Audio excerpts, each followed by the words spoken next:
Hello and welcome to another episode of Sportswithmongha. We are back with a banger. What a race. What a mess. I'm just guessing what are the stewards and the FIA drinking at this moment, or what are they smoking given the decisions that they have made in the timeline in which they have made an absolute shambles. The FIA comedy circus continues in a weekend where Max Verstappen shows his dominance and shows his class and tells everybody why he is the four-time world champion. Absolute domination from the first corner till the end, but everything, like it was almost like the kitchen sink was thrown at him to basically try and show how he wins it, and he did it with class. Loads to get into, guys. Thanks for watching Sports with Monga. Hit the subscribe button if you're new to the channel. For all those 145 you beautiful people who are subscribed, thank you.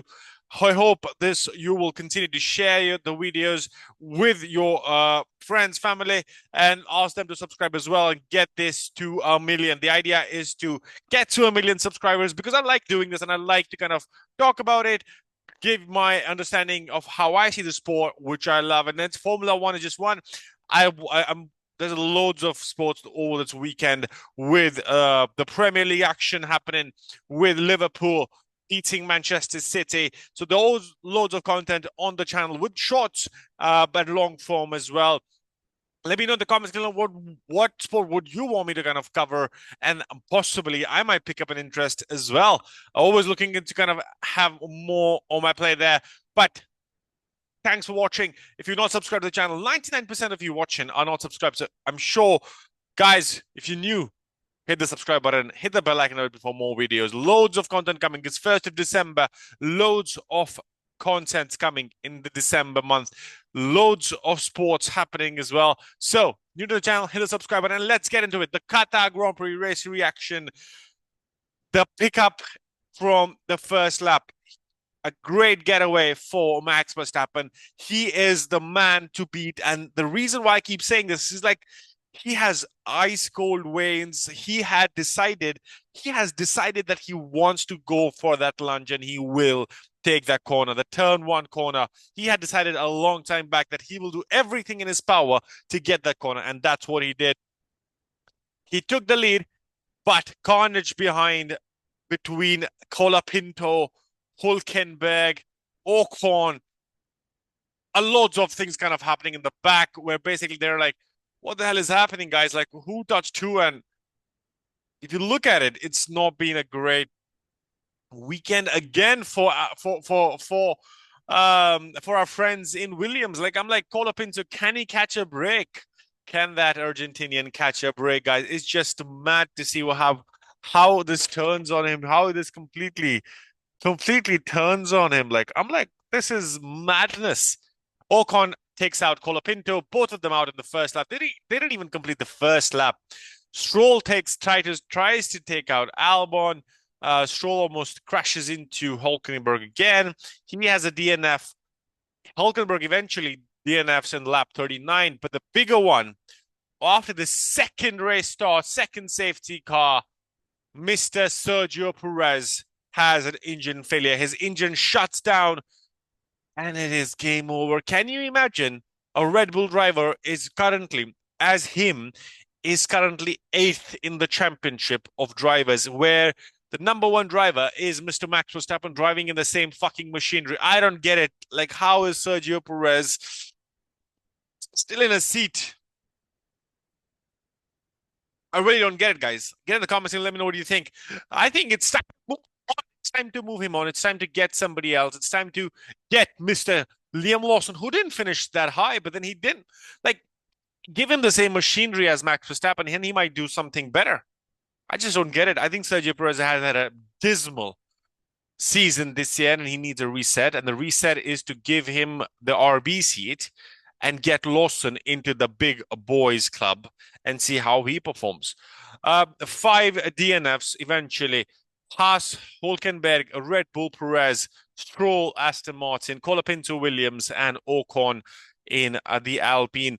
It is interesting that I had drawn parallels of what's going to happen and what's happening in the Formula One paddock, and that almost rumored to be true. Ocon finishes last and doesn't even finish, but Mr. Pierre Gasly on the fifth. Pierre Gasly is on the fifth. Yes, for Alpine he gets absolute the best points that they could have ever thought of. 4 points, 10 points for Gasly, which helps Alpine clinch the P6 from Haas because they Kevin Magnussen couldn't outscore Pierre Gasly. But those are the days. But I'm trying to get back to Esteban Ocon, where the rumor is Esteban Ocon might not even race for Alpine in Abu Dhabi. He might be excused, and Jack Doohan gets the final race for in the reserve role. And it is a possibility, and I think it might be true.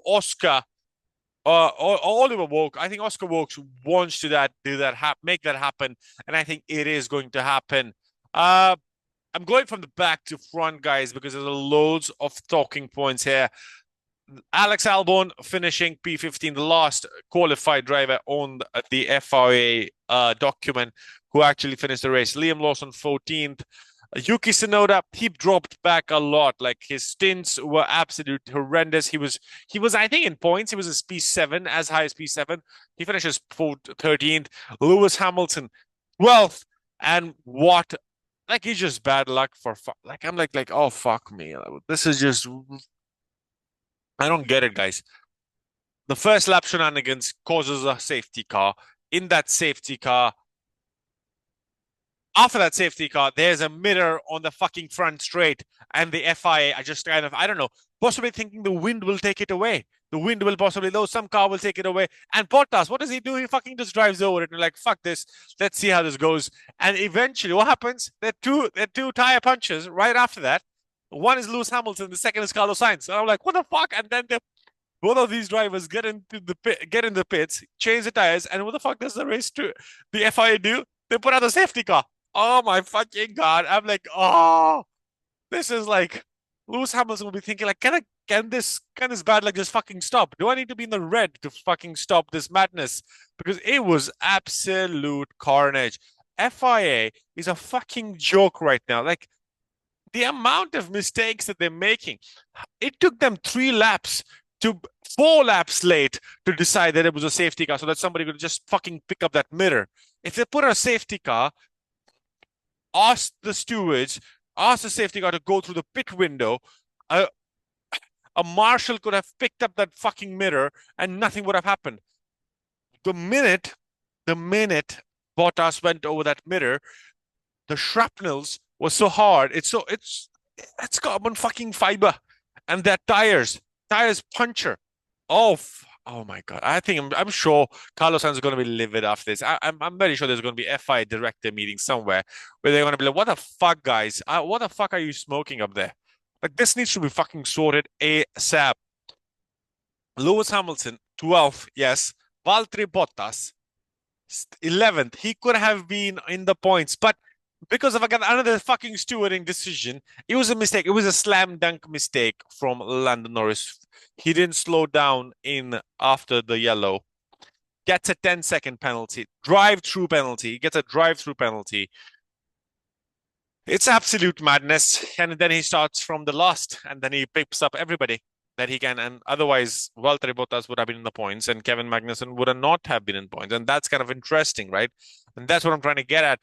Lando Norris, and that's why the constructors' battle continues to Ferrari. But what is obviously done and dusted is Red Bull will not be the 2024 FIA constructors champion. It is between McLaren and Ferrari now. The battle is straightforward. It's a one-on-one. It's a mano-a-mano. It's a one-on-one battle. Ferrari versus McLaren for the constructors. And hit the spanner. It is Mercedes and Red Bull on the sides watching and having fun to see how this kind of pans out eventually. And that's like, what the hell has happened, guys? This race had everything. It was an electrifying race from the start, like from the first corner itself. Max Verstappen took a masterful victory in a hugely eventful Qatar Grand Prix, a race that featured 3 safety car appearances, numerous incidents, and penalty for Lando Norris that dropped the Briton down the order after earlier battling for the lead, having lost pole position following a one-place grid penalty. For an incident in qualifying, Verstappen looked to be in fighting mode from the off. The Dutchman winning the battle for the lead against George Russell and Norris into turn one. It was not necessarily a straightforward drive from there. However, the safety car appearing on the first lap after Franco Colapinto and Esteban Ocon were both casualties in an incident with Nico Hulkenberg. This proved to be the first of the 3 safety car outings during a 57-lap encounter. And while the second restart saw Norris run close to Verstappen in the fight for the lead, the world champion ultimately held and remained in the position through to the checkered flag. Norris, meanwhile, saw what looked to be a certain podium result slip away after being handed a 10-second stop-go penalty for failing to slow on the yellow flags, dropping him down to the field and leaving him with the battle on his hands to claim points. He got the fastest lap as well, guys, so I think it's good enough. He got 2 points eventually, but he doesn't. I don't think it matters. Charles Leclerc took second place, the Ferrari driver crossing the line 6 seconds back from Verstappen. There's no fight. There was nobody fighting Verstappen. I'm like, he was just having a good time. He was like, okay, 4th championship, 9 wins in the season. What else do I want in a 24 race season? Like, I think it's good enough. Sainz had to settle Oscar and Verstappen, while Charles Leclerc took second place, the Ferrari driver crossing line 6 seconds from Verstappen, while McLaren's Oscar Piastri completed the podium in the third. Russell was Mercedes' sole point finisher in fourth, ahead of Pierre Gasly, who held off Carlos Sainz to take a solid 5th for Alpine. Sainz had to settle for 6th in the Ferrari, recovering well from an earlier puncture with fellow Spaniard Fernando Alonso taking some home points for Aston Martin. In 7th, Zhou Guanyu, meanwhile, scored Kick Sauber's long-awaiting first points. Yes, all of this was conspired so that Zhou Guanyu, the Chinese driver, could get 1 point, or he got 4 points, and get the tally of Sauber out from 0 to something respectful. And this is his last race. Like, Abu Dhabi is going to be his last race. Nobody's going to give him a drive, Zhou Guanyu. But it's interesting that he scores the points ahead of Valtteri Bottas. Zhou Guanyu, meanwhile, scored Kick Sauber's long-awaiting debut points of the season by claiming popular 8th position while earning him the driver of the day accolade. Kevin Magnussen was 9th for Haas, while Norris's recovery drive following the aforementioned penalties saw him claim the final point in the 10th. Valtteri Bottas just missed out on adding to Kick Sauber's celebration in 11th, with former teammate Lewis Hamilton cutting the dejected figure in the 12th after receiving 2 penalties during the event. The RB of Yuki Tsunoda and Liam Lawson were 13th and 14th, while Alex Albon, the last classified runner in P15 for Williams. Nico Hulkenberg was one of the 5 retirees, Haas spinning out of and becoming beached in the gravel, while Sergio Perez found himself out of the running after suffering a spin of his own in the Red Bull. Lance Stroll recorded a DNF early on, having sustained damage on his Aston Martin following contact with Albon on the opening lap. Colapinto and Ocon also saw their races end before they had begun following that first corner incident with Nico Hulkenberg. Guys, absolute madness. Verstappen, total dominance. Nobody was close to him. What this means for this drivers' championship, it's done. Mr. Max Verstappen has already won it, but the game opens up for the number 2nd position, Lando Norris versus Charles Leclerc. It's a mano a mano for the 2nd position in the drivers' championship. Lando Norris is 349 points, and Mr. Charles Leclerc is 341. If Charles Leclerc wins the Abu Dhabi Grand Prix, Lando Norris is not going to finish 2nd. He's going to finish 3rd. Can you imagine a guy who's basically pushed Max Verstappen to brilliance is not even going to finish 2nd? Like, Lando Norris doesn't care about being 2nd or last. It's first or nothing. But I'm like, it matters. It matters. These points matter, Lando. You have to be better at this. Come on. because it's going to be interesting if Charles Leclerc finishes second in a season where he's not been great. He's won Monaco. He's won in different places. He won Miami. But come on, like Ferrari won Miami and so on. But come on, Charles Leclerc and Lando Norris, 101, mano a mano. It's 8 points between them. Uh, the other interesting one, of course, is with Red Bull numerically not making it possible to there's no possibility that they actually win the constructors. It's now between McLaren and Ferrari. McLaren, 640 points. Ferrari, 690. 21 points is the difference. If Lando Norris had not got that 10-second penalty, it possibly would have been much easier for McLaren to say that they are going to win.